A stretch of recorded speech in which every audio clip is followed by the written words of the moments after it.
Heroes of the Storm. Play free and experience the new StarCraft-themed battlegrounds. Rated T for Teen. Welcome back to the HGC, and we have Gale Force eSports up 1-0 over Team Freedom after Towers of Doom. Pretty soon we'll be moving on to see what the next battleground will be. But knowing Team Freedom, they generally prefer to have first pick. So likely it's going to be whatever Gale Force eSports wants to choose here. So we'll see if that is going to be the case. Obviously, our first game was on Towers of Doom, and Gale Force, in fact, is going to be the map selection of Cursed Hollow. Again, going to be accenting globals, which is very successful. I'm guessing we're just going to see Gale Force constantly, pick big maps. The next one, maybe Sky, Warhead's available, so they might even move in that. Warhead globals are far more valuable on Warhead than some of the others, so. We have to talk about Illidan too. Illidan finally had his hatred ended momentarily because he was able to pick up a win. That's the first win in the HGC NA so far. He was 0-4 going into that game. So for those of you at home that are questioning, what is the strength of Illidan? The answer is if you took Metamorphosis, you just don't win. But if you go the Hunt, you win in North America. That's it. It's just the Hunt. We haven't seen a Hunt yet, right? That was the very first. I think Gale Force darn it! one. I just wanted to let everybody at home think the Hunt's OP. Sorry. It's not OP. It's got its spot, but Blame it's not. Gilly. All right, so Cursed Hollow, we're going into the draft. Yeah. What are you expecting from Freedom? Another try to just land all of our heroic abilities together type synergistic comp that we've seen from them so far? I hope we see it, but just not so void dependent, Yeah, that cooldown was killing them. Exactly, especially with the Hunt and the amount of pressure that Fan was able to apply onto Insomnia. I do like the Ragnaros, chaining CCs. I just wish it was a little bit less, 100-second cooldown dependent. And if it doesn't work, it's legitimately not going to be able to be successful into the team fight, right? Is really what I'm kind of looking for them. Yeah, it seemed like even though Team Freedom was doing the right thing, they needed a team fight, they would win, a decisive team fight. But as soon as the cooldown timers were over for Gale Force eSports, or rather the respawn timers, they would just jump right back into a fight and win the next fight, and generally that worked out better for them because they could get to split soak faster. They could steal away altars and bell towers. So Freedom, again, going for Ragnaros. It's same bands as before, Zarya and Tassadar. No shields for anybody. So now Gale Force, what do you expect coming out from them? When it comes to their Cursed Hollow draft, do you think it's going to be the, Brightwing Falstad this early on? A Falstad with an adjustment? What if we go with the Malfurion, to be able to complement the team fighting a little bit more? I would like to see Malf over the Brightwing here. I can already say that. I would like to see Malf in this rotation. The rest is going to be, what fits Gale Force, I think, in their unique playstyle the best. Oh, we haven't had a Cursed game for them yet. They did play Vikings plus Sylvanas on Cursed in the qualifiers. I refuse to believe that that's a thing. That's what they're going to do. We did see that once today already. It's a Syl Vikings. There was a Syl Vikings. Old school, baby. Spoiler alert, didn't win. All right, so we'll find out. It's going to be the Brightwing, and then instead is Zeratul. Yeah, I wondered if they want to pick up Zeratul. They've got Fan, they have Equinox, somebody, probably be Fan, I think, playing Zeratul. He seems to be sticking with most of the melee assassins, with some being switched over to Equinox, depending.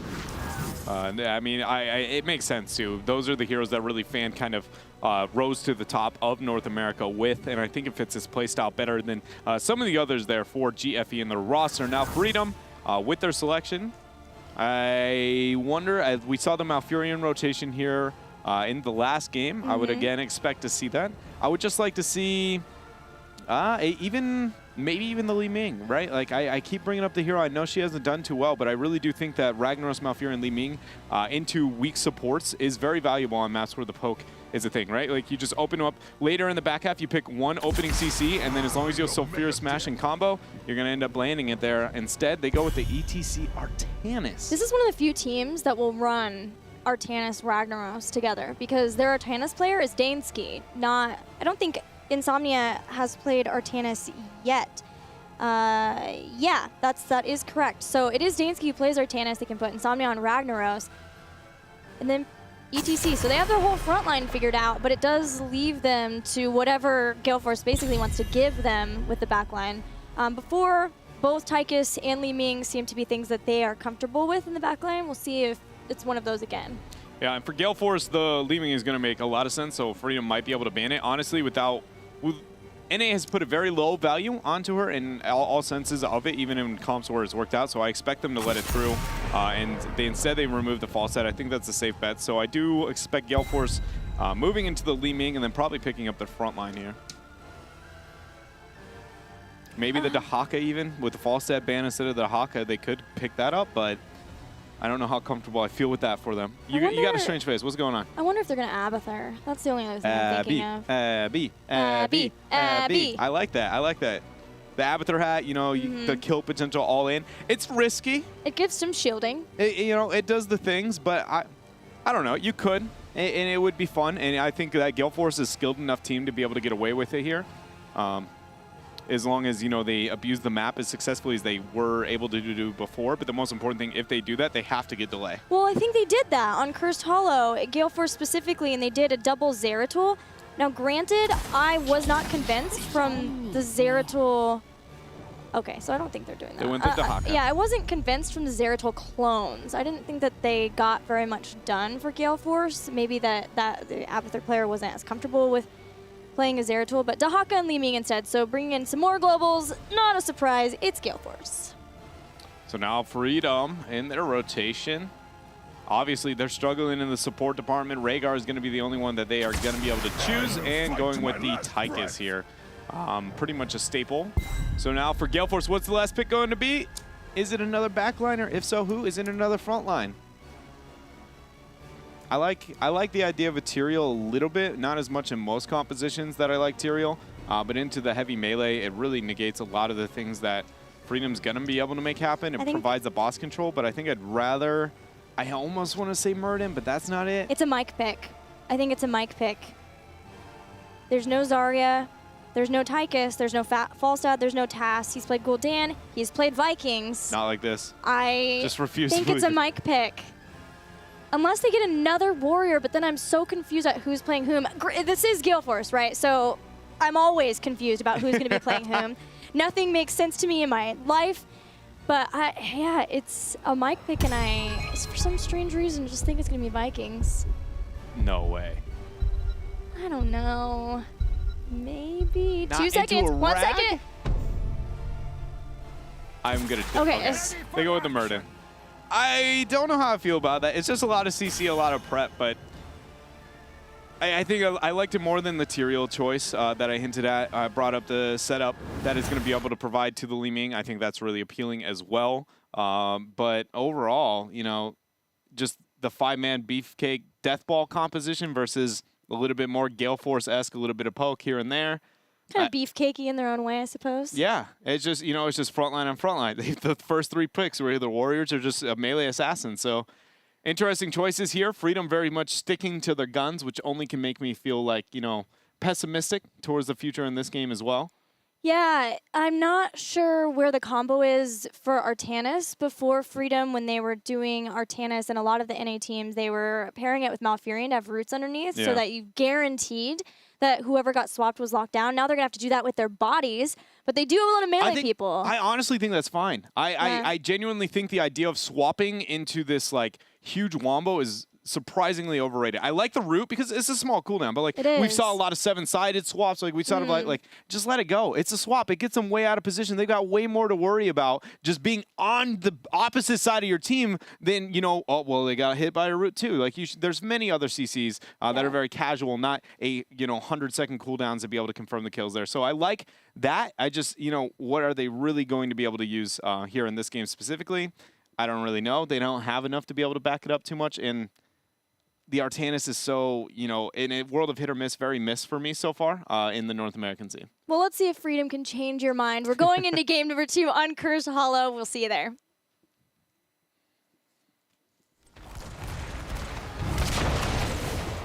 I'm surprised at the Dahaka pick, too. I threw that out there, but it was kind of just like Gale Force likes Lobos. It wasn't like I really want to see a good Dahaka here. So surprising choice there.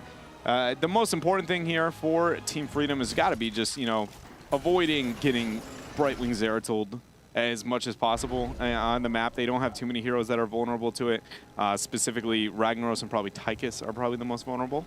Gale Force now has shown us that they have a 3rd Murden player. Bum, bum, bum. The dramatic music comes in. Bum, bum, bum. Another Murden player. Who would have guessed? Gale Force. Not a single player other than Nakaface really can't play the Murden.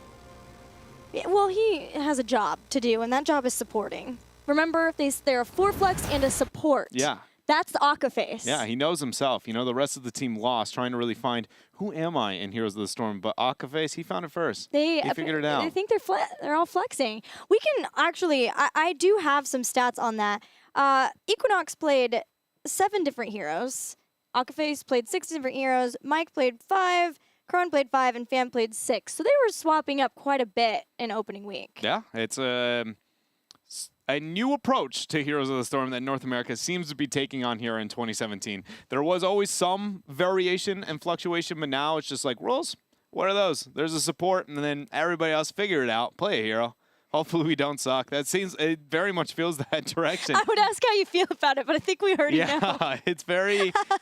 okay, so like I like the idea of it, and I mean, you and I have talked about this in the past too. It works within a region. The minute you take step out towards the top of the world and the best of other regions, suddenly those intricacies that you learn by constantly no-lifing in a specific role, hero, the matchups, what is going to be happening, those things are what great teams punish you over, and those are the things that you never really notice happen until you get to that position. So I'm skeptical, but obviously I hope that it goes well if we do manage to see them make it to a clash. It is weird, right? To go from, like, I'm going to play Leeming this game, and then the next game I'm going to play Murden. It's just a different mindset to try to switch back and forth between constantly. I think Equinox in the last game was a perfect example of that. Like, his positioning a lot of the time compared to the backline. It's a very easy or difficult mindset to be able to get. Either way, we've got the game ready here, guys. Game number 2 on Cursed Hollow between Team Freedom and GFE. So now Michael goes from Falstad to Murden, and I think it was Equinox playing to Haka, so he's sticking with Warriors a little bit. They do have their tendencies, though, even though Gale Force will flex to different roles. Crone, I think, is the biggest change-up for me to see go from ranged assassin to warrior pretty consistently, but Fan is generally on his melee assassins. Equinox is in a tough spot. He still has his burrow, though, so we'll see if it keeps him alive. Insomnia eating a lot of harass, throws out the Q, but the Fan there with the cleanup, 1-for-1 trade already. Collusion, though, if he has dog form, he might be able to survive the power slide. No Stormbolt, and actually 2 people here, Gale Force, end up getting cleaned up on Freedom on bot. Freedom is going for some punishing stuff, which is... It's awesome that they are not playing scared at all. It's really important for a team that, even though they're new, and Freedom specifically, they seem like maybe they had some nerves come into play last weekend, that now they've been able to calm down, and even though they might respect their opponents, they should respect their opponents, still punish them when they're out of position like that. There it is. Being able to get the scout there on the Murden. 35% Tychus. Granted, though, that has climbed a ton to have a 35% win rate. At one point, he was 1-in-13. Yeah, that's a 9%. He went from the worst hero you might be able to draft that everybody keeps drafting to. I mean, he's not that bad. You know, he's doing all right. He's doing a thing. I can't help but feel like a lot of that comes to some of the other adjustments that happened in the draft, not Tychus himself. But again, looking at like the Leeming argument we had in the last game, right? It's not always the hero himself, it's the hero that he's with. It's like, I mean, we've seen it with Chromie. Chromie has done very, very well. She's also struggled in other games that it's all dependent on their opponent here at HGC. And what you draft with them. Yeah, it's what you draft with and what you're against. And so not always are those stats going to be indicative of the value of the hero itself. And I think Tychus has been, you know, victim of that, at least so far here. There is a talent, speaking of Tychus, that I have never seen in competitive Heroes of the Storm my entire life. Oh my goodness. Fully loaded reduces miniguns cooldown by 33%. Not the bigger they are for the large health bars, so just tank them down for Gale Force eSports. Not in the rhythm to try to get longer miniguns so that later on you can just have constant damage. What? I know, I've never seen it. I haven't either. I'm trying to come up with an argument for it, and how's that going? I don't have it. I don't know. We're gonna have to find out. See if it gains any value here. If that you see that little gun heating up a little bit more frequently. If it comes to get you know, something. I guess maybe the argument could be made early game. It's more value. Yeah, I was wondering early game. Is it more about the early game then? That is the only thing I really can see here. But we'll find out. Giants have been captured. They're pressuring towards the top lane. A little bit of a clear from Freedom. Feigning the channel. Dahaka and Brightwing nowhere to be found. Fan scouting out. He'll come in for the poke here. So Gale Force doesn't want to lose people here. They know they're going to lose the altar over time, but the difference between the first altar phases and the tribute phases that we're having now is Gale Force wants to keep up that global split pressure, lose out on maybe 1 to 2 tributes, but stall as long as they could. That wasn't that long. They did get about a half of a level lead, but they could easily lose that if they lose something here. Yeah, and Equinox here is going to rejoin the fight with Mike Udall getting the door toss. Brightwing coming in. Tyka's in a lot of pressure. Polymorph as well. He goes down. Collusion not going to be able to keep him up. Now will Zugrug make it out? The power slide is there, but the damage, Brightwing, Akaface there, is going to hit dead center into his Q, and that's going to confirm a kill. I'm waiting. I want to see what the rest of the Tychus build is going to be. If it's just standard from there on out, or if it'll be different. Amateur opponent was the pickup too for Artanis, so probably he's going to be the one moving around trying to murk for the team. I'll do my guess. I had a really interesting point, but then I lost it in the middle of that skirmish, and now it's bothering me really bad. I don't. Goodness. It was something over, I don't even remember anymore. Sad day. It'll come back, don't you worry. It'll be in the middle of I figured it out. I figured it out. Okay. Okay, so I'm surprised. This is like the initial iteration of how to approach Cursed Hollow. And we see, like I said, it's the teams that are drafting the globals, being Tempo Storm, being Gale Force eSports, more than any others. What they're doing is just sacrificing the map objective for experience advantage to snowball it later on. Yeah. And oh, this is going to be with the polymorph. Yep, that's going to be the kill. The stun as well. Good cleanse coming out from Collusion. Insomnia's going to be fine. But all right, so we see every time the 5-man commitment on the side of Freedom and the opponents a majority of the time. But what I'm surprised we don't see coming out from them is that they just feign a rotation on that global lane because they know their opponents are going to soak. And you just half rotate. And then if you see the globals burnt and you know you need to be there for the fight, you're faster on your transition. And if they fail to make that rotation, then you just pull back, match that global. Like, you know, the lack of information you're giving your opponent, in theory, just means that they have to expect that they've committed to something else. And it just isn't the case here. In North America, we either rotate or we don't, and we just go, well, hopefully we can get it fast enough to not lose too much experience. Well, at least in the case of Team Freedom, they did get it pretty fast. They are more successful than some of the others for sure. Yeah. But it's just, you know, in the long run, like here, Ragnaros feigning his transition, stopping at that party bush up above, and then sitting and waiting. Is Dahaka going to keep sieging? Is he not going to? Because now the 9 is a little bit of pressure and they have to commit, but it's just stuff like that I would like to see a little bit more of, as this is going to be a full attempt here as Dahl goes very deep and Akaface is going to join him. All right. Well, I was just going to say this is not going to go well for Team Freedom, but Gale Force eSports maybe overestimating how fast they were going to soak to 10. And now that gives Freedom another tribute and 2 kills. And once again, experience to catch up to them. You know, the struggle of a caster is when you see plays like that, you just sit there and have a moment where you're like, all right, this is weird. I didn't expect this. This is probably not going to go out well. And then, you know, when things change, that awe and surprise that you manage to get. But most of the time, they prove you wrong. They had a backup plan. But when it just goes, well, that was exactly what I thought. I don't even have words, really, you know? The adaptation, the burrow to dodge the Sulfurous Smash. Equinox managed to survive. Good play coming out from him, but Crowan was waiting, I think, to see what ETC was going to go for. Went for stage dive. Still maybe questioning if they want Wave of Force as some sort of follow-up, some sort of maybe just keeping herself safe versus the heavy front line, potential swaps, etc. that Team Freedom can put out in fights. But here is the first big 5v5 level 10 fight, and if Equinox might not even make it to the party. Void Prison's used in the backline. Fan and Michael Udall coming in just to try to save Equinox. Drag pulls in Artanis, but Dansky has his shield up, still pretty healthy too. And people from Gale Force eSports are going to have to go back. They have to use their well tap, and it's just in time for a tribute that may just give Team Freedom a curse. Yeah, but that was the Bloodlust burn. That's a huge cooldown. All of them, really. So Furious Smash going to come up in 7 seconds. There's going to be Udall with the stun. The drag is the follow-up instantly. Rhaegar is removed from the stage dive, comes in. Udall is split. Does he get the Dwarf Toss? It will be confirming a kill, 1 for 1. Brightwing now is going to join the party. Only Sulfurous Smash, and then Disintegrate and Blink Heal available in Heroics. Fans very low. Insomnia starts the channel. I think he's got it. Yeah, the zoning is excellent from all the members of Team Freedom 2. Equinox is going to make it out of here. Here comes the swap. Dahaka dies in the middle of it, and now there's not Muradin, not Dahaka for 22 seconds now, too. Crowan is the one who's next caught, teleports in. Polymorph, has up a polymorph. Dahaka almost makes it. Here comes Dansky. Oh, grenade nearly takes him out. Here comes Suppression Pulse. He's so close to dying, but somehow Crowan stays alive. Oh my goodness, just so you guys understand how low Li Ming's health pool is, if it wasn't for Suppress Impulse actually lowering the HP, it really shows that, you know, she is a very squishy hero there, not going to be able to convert the kill. Curse has come into play, and Gale Force did an amazing job being able to keep them busy, not sieging up, and not really losing too many resources.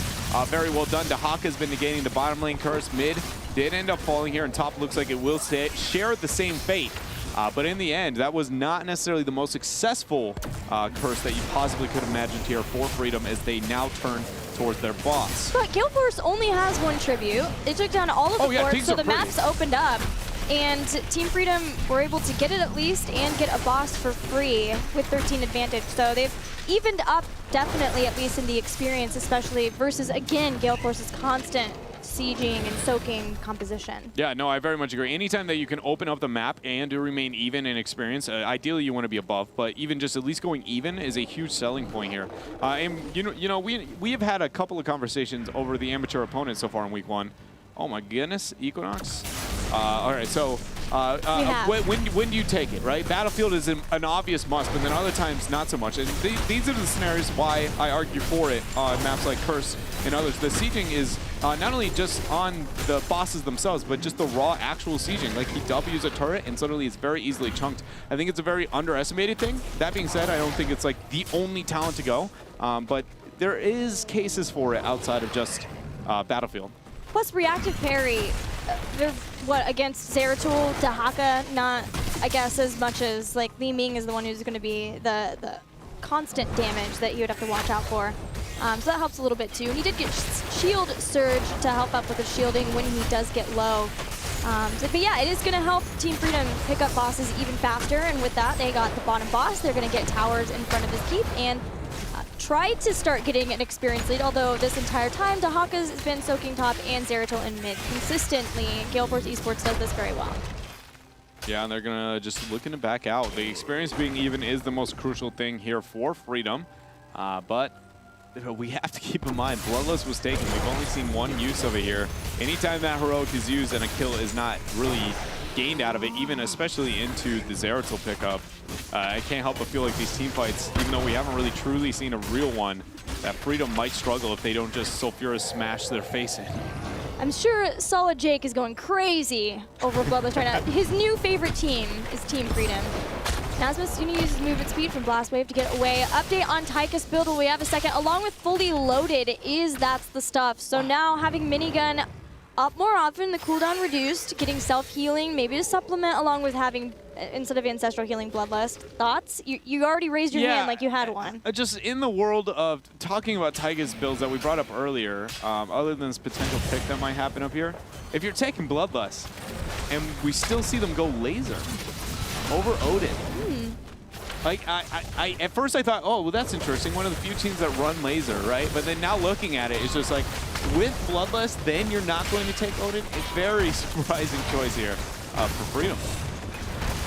Do you think he felt like he wanted it for the siege possibilities, or even just to throw it on Zeratul to try to keep him away from him, or Dahaka? It's good with Void, just in the sense that you can drop the laser and it will be able to DPS away. And if anybody gets really low and then you see the Void save, the laser usually is going to be able to confirm a kill. Fan maybe getting caught out there. Dahaka is going to be able to burrow. The interrupt is going to be there. Dansky's trying to be able to chase down. Void is available here if Fan needs to use it, or feel like he does. Is the heroic choice going to come out? That's only the passive healing. But now heroic is going to be popped. Brightwing's come in too. Now Polymorph from Dansky. Swap throws out. Doesn't connect. Oh, Tychus is going to to used. This is going to be tough. Akafe should be the focus fire here. He does have one blink heal, but he is running right into an ETC. Void's used. These are getting very sloppy here for Gale Force, but it looks like they might make it out. He's Dwarf cost 2. Here comes Nasmas. He still has his Sulfur Smash if they need it, but no, they're just going to body block Michael Udall to oblivion. And Team Freedom have been doing a great job of getting these picks. Yeah, they are doing a very good job. It takes about every cooldown in the book, really, but they end up making it work out there. That's true. So now we do see a tribute going to be spawning. The Murden will be dead throughout this, so most likely going to be a free tribute capture here. When looking in the world of bosses, always got to consider that here on Cursed Hollow. We've got 1:05 for the top, 1:36 for the bottom. That actually is perfect timing. Yeah, free tribute for Team Freedom. They'll pick this up, no problem. And now they are back in the situation where they were before, where they're up. Gale Force has not been able to get a single tribute yet to get close to their own curse. The best they've been able to do, any sieging that is done is with their globals. Yeah, so this is actually a really sweet spot to be in if you are Team Freedom. Just because you can, with the amateur opponent, if they keep everybody in the top half of the map, when the tribute spawns, they get the option to, you know, force one boss over the other, give out the tribute for free, then get another boss, and then look to get the curse at the exact same time. They are not doing that at all. They're playing the safer route here with capturing onto the Giants. It is a bit of a risk into the Zeratul, but overall, I love double boss plays into forcing, you know, you choose the tribute or you choose the forfeit a boss, and they had that opportunity. Instead, going to be giving it up as the swap lands, and already Equinox is in a tough spot with the Bloodlust. So he should have Burrow that he has to use it. Now he runs back out. He has all the healings and adaptation. Drag misses. There's a Void Prison in the back, and Nasmus is in trouble. He's being chased down. Gets a heal from Collusion. Collusion keeps Nasmus alive. That is giant plays. Here comes the swap again. Akaface is the target, but he has Blink Heal, jumps over to Fan. That's it, though. That was all the charges of Blink Heal, and Brightwing goes down. Sage Dive is still available here. The boss is going to be able to spawn in 12 seconds. Only one person down, so we expect a free curse here. If they're able to zone off enough. The swap attempt ends up hitting two Crones, relatively weak, but nobody there to be able to get the follow-up. A secondary curse. The stage dive, though, Crone's in a tough spot. Not even needing the power slide. Insomnia there throws out the grenade, confirms the kill. Mike Udall is going to be the sacrifice, and 3 people now dead. The curse, and they're going to be looking to sidewall, keep, and maybe core. That play from Zugrug. Stage diving, turnaround, body block on Michael Udall. Just netted 2 kills. Team Freedom takes out 3 members of Gale Force eSports. 10 kills to 5. Only Fan and Equinox are left. There is no Void Prison. Watch Dansky, though. I mean, obviously this core is going to be a very easy thing to be able to do, and that we do have to consider the no Void, but he's ripping through this core. That amateur opponent, man, the ability to open up lethal, to be able to siege, so underestimated very, very quickly there. And Freedom just got pick after pick and won the game. Yes. And they are showing why Artanis can help your team, right? Like, they have focus on Artanis. Yeah. They make Artanis plays. They have focus on Ragnaros, too. It's a comfort pick for them. They have clear comfort picks. Yes. Gale Force has to figure that out. Gale Force has clear comfort picks, and that was the first time we've really not seen it, like, you know, work out too well for them, too. So that's interesting to see that dynamic. And on the conversation that we had, you know, the 4 flexes and everything of the like looking at the deaths into that game, Mike Udall on that Murden ended up having double everybody else on his team, having 4 deaths to himself. The next highest was going to be 2. And a lot of the times he was the one getting caught out. The Dwarf Toss very aggressively in, things not working out with the coordination. And that is exactly what I'm talking about when it's the 4 flexes and the support. And so it's just, I question whether or not it's going to work out, especially when Freedom is a team that already here can be able to apply that kind of pressure to make them not look nearly as clean as they did against Inventic. Well, changes will definitely have to be made, maybe on both sides. We're going to take a break, and when we return, we'll have game number